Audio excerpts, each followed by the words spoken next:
A wannan bidiyon zan koya maka yadda ake voting, wato a zaɓi wanda kake so ka zaɓa a cikin contest akan Cint.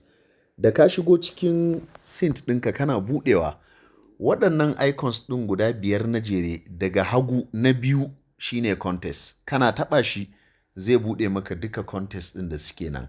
Sai ka zaɓi a wani contest kake so ka jefa ƙuri'a.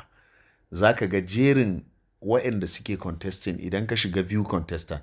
Da ka yi selecting wanda kake so sai ka zaɓi ƙuri'a nawa kake so ka bashi, in 1, in 2, in 10.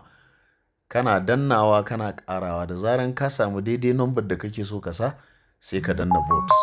Kana danna vote zai kawo maka ka saka pin domin a tabbatar cewa kai ɗin ne kake so kai zaɓe, ba wani ne zai maka kutse ba.